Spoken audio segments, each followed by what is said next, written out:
Hello students. आज हम पढ़ेंगे profit and loss. It's topic of class 7th and 8th also. Profit and loss क्या होता है? So let's study from one book it's definition.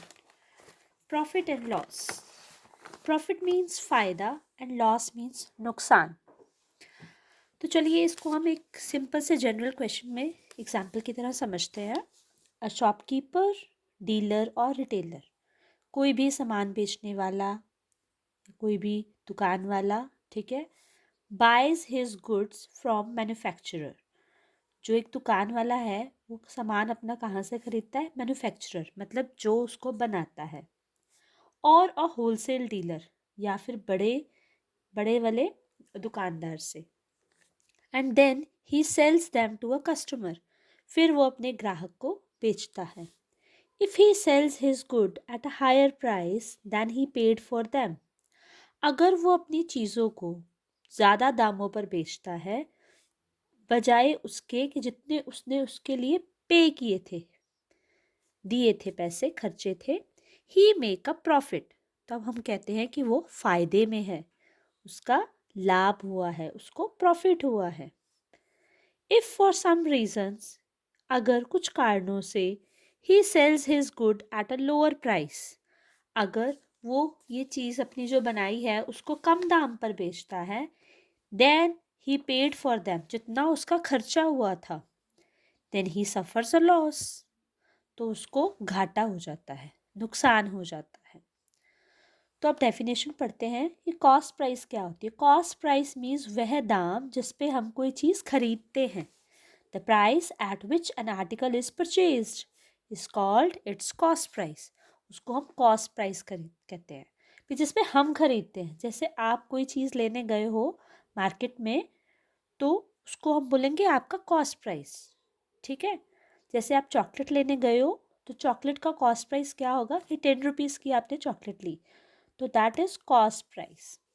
Next आता है selling price. Selling price means बेचोगे कितने की। अब हम लोग तो चीज़ें नहीं बेचते हैं, दुकानदार की ही एग्जाम्पल लेंगे। The price at which an article is sold, कि वो कितने का बेचेगा। अब कितने का आया है और कितने का बेचेगा, वो अलग अलग चीज़ें हैं। आया कितने का है मतलब खरीदा कितने का है, दैट इज़ कॉस्ट प्राइस। और उस सामान को खरीदने के बाद उसने बेचा कितने का है, that is selling price. We also denote as SP और CP, हम शॉर्ट फॉर्म में यूज़ करते हैं। The price at which an article is sold, वह दाम जिस पर कोई चीज़ बेची जाती है, is called it selling price, और इसको हम SP कहते हैं। अब बात होती है कि प्रॉफिट और लॉस कब होता है, तो उसमें हम दो चीज़ों का यूज़ करते हैं। चलिए पढ़ते हैं। हमने दो टर्म्स देखी, selling price and cost price. Cost price and selling price, हमें ये पता लग गया कि कॉस्ट प्राइस क्या होती है, किसी चीज़ को खरीदना, और सेलिंग प्राइस मीन्स बेचना। खरीदना और बेचना, इसी में दुकानदारी होती है। दुकानदार भी कहीं से चीज़ खरीदता है और फिर बाद में उसको बेचता है। तो इसी को हम डिटेल में पढ़ रहे हैं कि प्रॉफिट और लॉस से कैसे रिलेटेड है।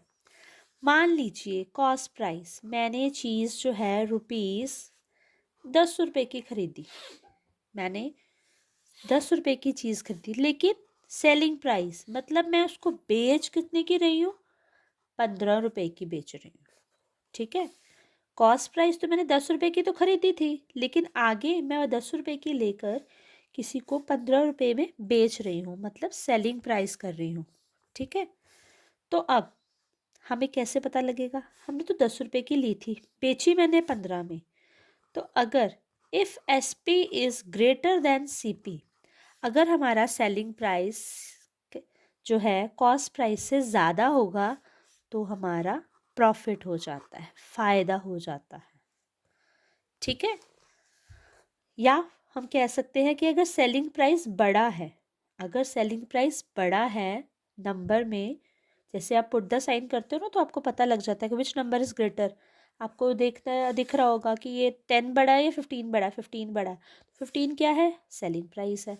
तो if SP is greater than CP मतलब कॉस्ट प्राइस, तो हमारा प्रॉफिट होगा, ठीक है। Then there is profit.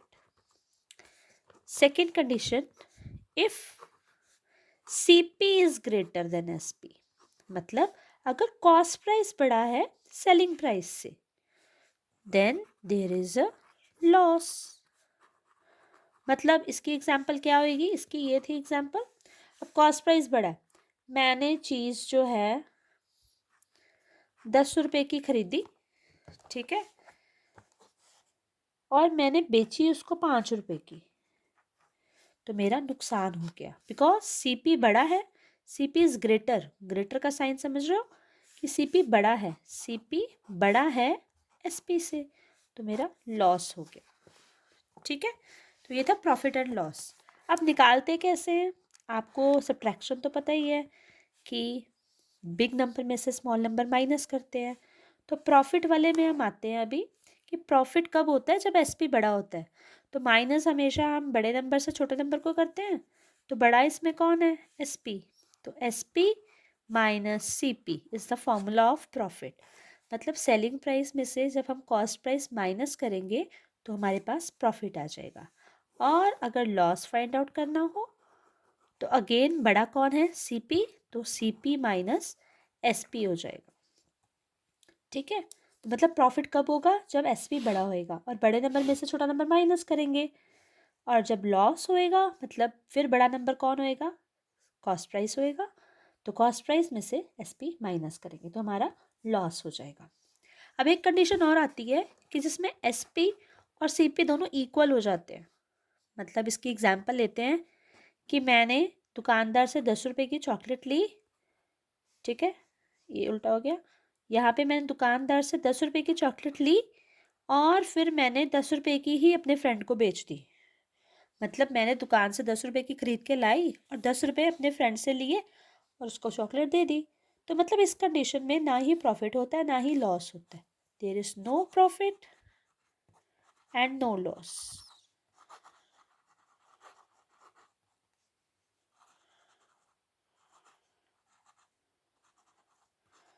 तो ये हमारी सिचुएशन बन जाती है थर्ड वाली कि इसमें SP CP के इक्वल हो जाता है, ना लॉस होता है ना ही प्रॉफिट होता है। So this was the profit of this are the formulas of profit and loss. अब हम अगली वीडियो में इसकी परसेंटेज, प्रॉफिट परसेंटेज और लॉस परसेंटेज के बारे में पढ़ेंगे। थैंक यू बच्चों।